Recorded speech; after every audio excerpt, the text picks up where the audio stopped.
Halo, Assalamualaikum Mas Imo. Waalaikumsalam warahmatullahi wabarakatuh, Pak Agus. Ya, Pak Jenderal Muhayat. Nah, ini eh, Mas ini pertanyaan ke kita sekarang bervariasi, Mas. Ya, gimana Pak Agus? Bervariasi caranya, maksudnya ada yang WA. Wah, WA itu kadang bahasanya disingkat-singkat itu saya bingung juga ya, Mas. Singkatannya nggak standar gitu loh. Ya BGT Pak Agus. apa bukan gitu, terus sering tipu, salah ketik. Nah, Hmm. sekarang ini modelnya suaranya direkam, males ngetik gitu, atau Iya video Pak Agus. gitu.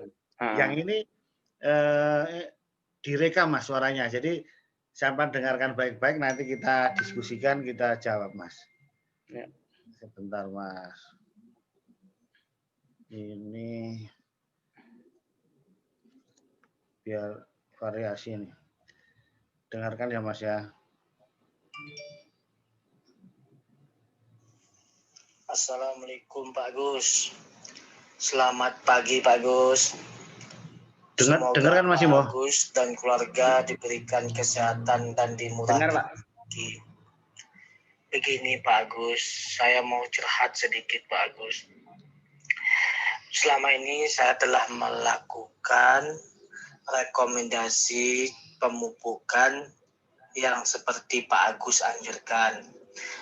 Misalnya bulan pertama menggunakan Dilomit, bulan kedua menggunakan RP, bulan ketiga menggunakan urea, dan bulan yang keempat menggunakan KCL. Cuma sedikit ada kendala bagi saya Pak Agus. Kendala saya yaitu di waktu yang sangat sibuk Pak Agus. Kebetulan saya kalau pagi di sekolah, kalau sore berjualan. Kemarin sudah saya coba Pak Agus pemupukan seperti Pak Agus anjurkan itu. Cuma saya terlalu capek Pak Agus. Misalnya lokasi ini saya memupuk hari ini dan bulan depan memupuk lagi, bulan depan memupuk lagi, dan seterusnya. Begitu lokasi yang lain lagi Pak Agus. Kebetulan lokasi saya tidak satu tempat. Pernah saya coba Pak Agus menyuruh orang bekerja, tetapi tidak tepat sasaran Pak Agus. Baik itu tidak tepat dosis, tidak tepat tempat, tidak tepat apalah gitu Pak Agus. Jadi solusinya saya minta bantuan sama Pak Agus. Ada nggak pengganti pupuk tunggal ini diganti dengan misalnya pupuk NPK yang dilakukan hanya 3 bulan sekali Pak Agus. Terima kasih Pak Agus. Mohon maaf. Assalamualaikum warahmatullahi wabarakatuh. Waalaikumsalam. Menarik ini Pak pertanyaannya nih. Iya, ini real masyarakat loh Mas, ini petani betul. Iya. Dan ini saya senangnya itu apa Mas? Senangnya itu ini apa mengikuti anjuran-anjuran kita gitu ya. Iya. Ya mungkin harus diluruskan ini Pak Agus kan gitu. Iya. Nah, jadi bapaknya luar biasa. Jadi waktunya sebagai seorang petani pengkebun lah Pak, bukan petani Pak. Kan kebunnya ada di mana-mana soalnya kan gitu. Yang kedua, beliau adalah seorang guru kalau nggak salah ya Pak ya, di sekolah ya. Nampaknya ya Nah, di yang sekolah satunya juga pengusaha, jadi multi talenta Pak. Iya. Jadi alhamdulillah yang semoga Bapak dalam kondisi sehat-sehat dan di era pandemi ini tetap berkarya membangun negeri dengan mengajar dan juga membangun ekonomi keluarga Pak dengan berdagang dan berkebun kan gitu Pak Gus. Oh, lengkap 3 dirangkap. Iya Pak. Satu lagi Pak, kepala rumah tangga kan gitu Pak. Iya. Oke, jadi ini saya luruskan dulu. Jadi Bapak-bapak sekalian ya terima kasih ya sudah mengikuti kami sebagai pola outrum tadi. Tapi ini mempersepsikan berbeda dengan yang kami sampaikan dengan Pak Agus. Jadi kenapa kok selalu kami sampaikan rentang waktu antar jenis pupuk itu 2 minggu, itu sebenarnya supaya dapat fungsinya semuanya kan gitu. Kenapa kok Bapak pupuk Dolomit terus selang 2 minggu itu baru dikasih RP, sebenarnya kan Dolomit itu kandungannya ada 2 unsur utama. Yang pertama adalah magnesium, yang keduanya adalah Ca kan gitu, kalsium. Jadi Mg-nya itu sebagai inti klorofil, Ca-nya sebagai untuk fungsinya dua, bisa menaikkan pH maupun merangsang pertumbuhan akar. Kan gitu.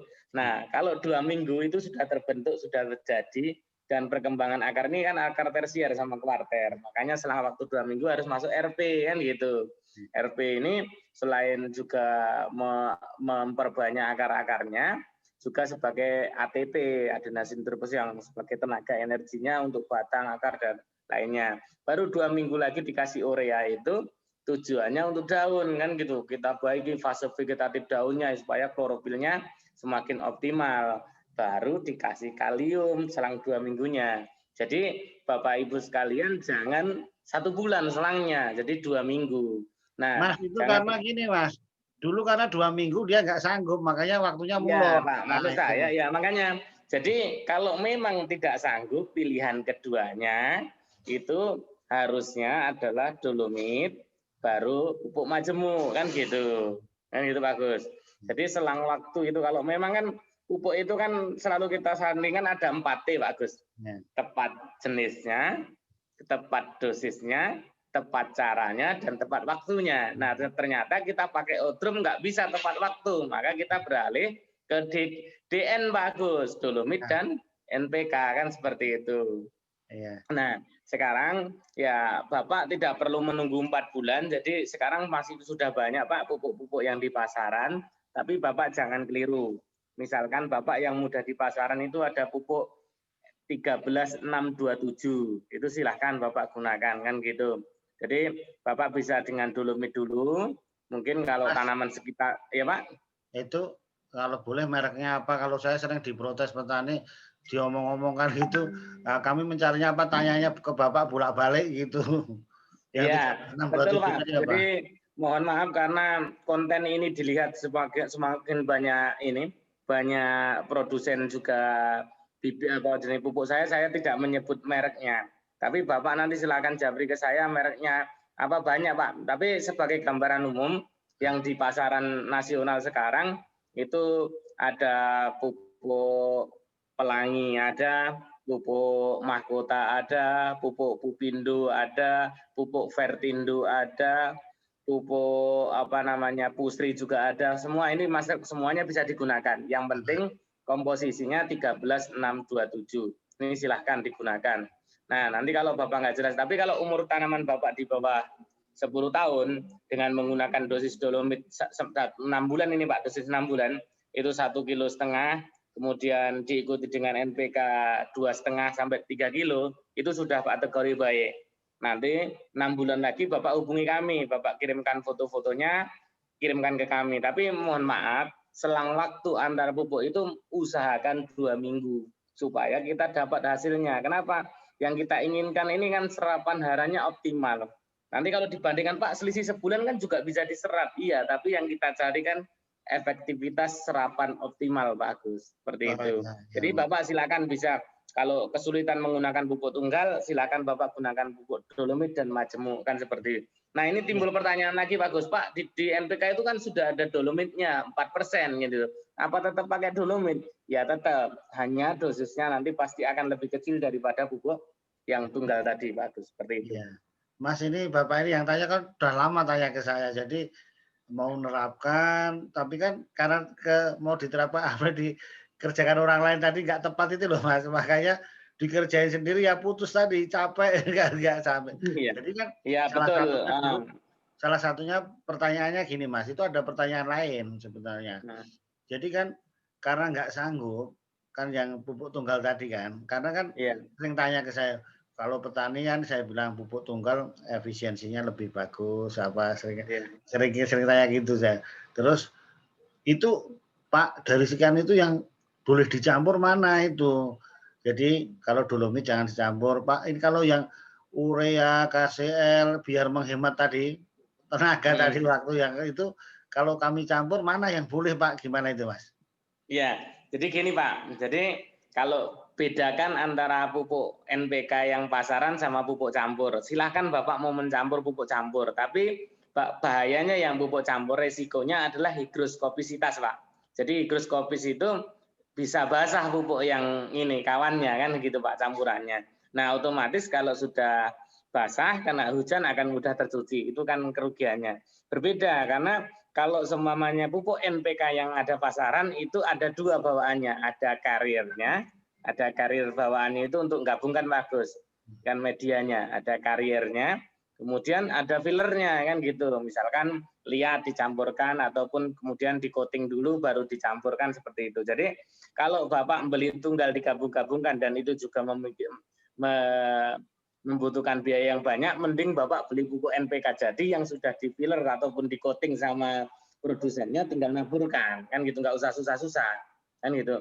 Tapi kalau Bapak misalkan Bapak kalium campur dolomit kan itu nggak boleh saling antagonis. Makanya kalau yang pupuk lainnya semuanya bisa dicampur kecuali ada tertentu yang non ini ya Pak, seperti ZA dengan yang mengandung sulfur yang lainnya kan gitu. Tapi untuk yang pasaran semua kayak yang rutin kita pakai urea, dolomit, terus KCL itu kita campur. Tapi kan pesennya tadi kan susah kalau pupuk tunggal digandingkan ini. Manfaatnya, efektivitas tadi hanya cuma menyelesaikan masalah pekerjaan saja. Memang lebih cepat. Tetapi untuk efektivitasnya itu kalah dengan pupuk NPK karena pupuk campur itu tidak memakai filler maupun coatingnya, Pak Agus, kan seperti itu. Iya, itu kan masalah kejadian benar di lapangan, Mas. Iya, ya betul. Apa?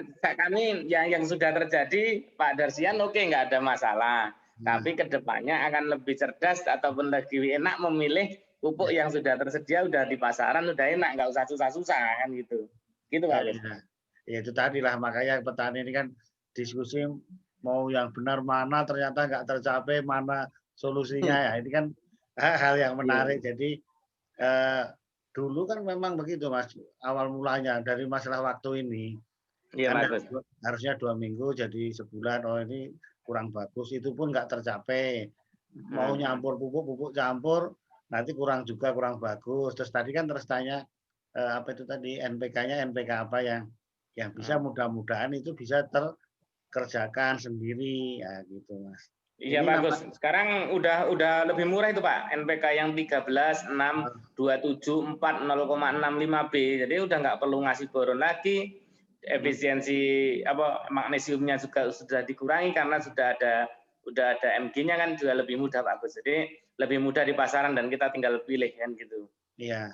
Mas ya, kalau di pabriknya Pak harganya cuma 260.000 kan gitu, kisaran seperti itu. Tapi kalau sampai di tempat Bapak mungkin ya 300-an ribu kan gitu. Mas ini pertanyaan apa ya? Titipan tambahan yang mirip sebetulnya. Mirip. Nah, jadi gini Mas. Pak saya tuh ini orang lain ya Mas. Ini Pak saya mau mupuk ini mau dicampur. Ini lucu ini ya kan sudah ada urea dicampur sama Ponska katanya ini boleh enggak? Nah, ini loh. Ini kan di situ ada N-nya, kenapa dicampur-campur ya? Ini kan ini namanya petani tanya loh Mas, ini biar Iya nggak apa-apa Pak, kita apresiasi. Berarti kalau sudah berinovasi mencampur-campur ini berarti kan sudah ada pengetahuan sebelumnya sebenarnya kan gitu. Walaupun memang informasi ini kan belum lengkap. Jadi perlu kita ketahui Bapak Ibu sekalian bahwasanya kita memupuk itu bukan semata-mata apa yang ada di tersedia yang punya kita terus kita taburkan di lapangan, bukan seperti itu.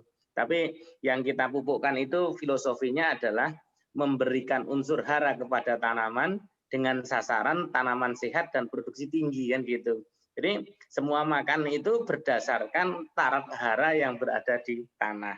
Sebenarnya taraf haranya yang kurang yang ikut ditambahkan kan seperti itu. Nah, biasanya yang dari pengalaman kami ketika kebutuhan N di tanah kalau kita menggunakan pupuk majemuk itu berkisar antara 12 sampai 16 Pak persentasenya kalau itu pupuk NPK. Jadi kalau mungkin pupuk Bapak itu tadi pakai Ponska yang sudah seri 15 atau seri 16, sebenarnya secara fisik ureanya sudah cukup, nggak perlu ditambah urea lagi. Tetapi karena biasanya triple 15, maka kaliumnya yang kurang. Maka kaliumnya yang ditambah. Seperti itu harusnya kaliumnya saja ditambah, mau dicampurkan sekalian nggak apa-apa, berkisar antara 0,5 sampai 0,75 kg per pohon seperti itu. Nah itu silahkan ditambah. Tapi kami bukan ini Pak, bukan Pak nggak boleh ini Pak Muhayat, bukan seperti itu. Tapi sayang uangnya, mending yang ureanya tadi dibelikan KCL, ditambahkan akan jauh lebih efektif. Karena kisaran kalium dalam bentuk NPK untuk tanaman kelapa sawit itu berkisar dari 22% sampai ke 34-an, 35 Pak, kan gitu. Tergantung tanah mineral atau tanah gambut seperti itu. Itu sebenarnya kebutuhannya, persentasenya. Sayang Pak Agus gitu. Namanya bertanya loh Mas, ini kan harus tetap apa-apa Pak, makanya yang bengkok kita luruskan Pak Agus. Supaya petani kita produksinya tambah tinggi, pengetahuannya meningkat, sehingga semakin bisa sharing ke tetangga-tetangganya. Jadi tugas kita juga semakin berkurang Pak Agus. Iya. Oke Mas Imo, untuk yang masalah pupuk-pupuk ini kita cukupkan sekian. Tadi ada 2 penanya langsung ini yang lumayan lah sudah mulai terjawab. Oke, terima kasih Bapak Ibu sekalian, tanya jawab kita mengenai budidaya kelapa sawit pada malam hari ini. Terima kasih Pak Jenderal Muhayyad. Jangan bosan nanti kalau ada pertanyaan-pertanyaan lain. Iya Pak Agus, dengan senang hati Pak. Semoga apa yang kita selalu bicarakan meluangkan waktu beberapa menit ini bisa bermanfaat untuk masyarakat pecinta kelapa sawit di Indonesia ini Pak. Terima kasih. Assalamualaikum warahmatullahi wabarakatuh. Waalaikumsalam warahmatullahi wabarakatuh.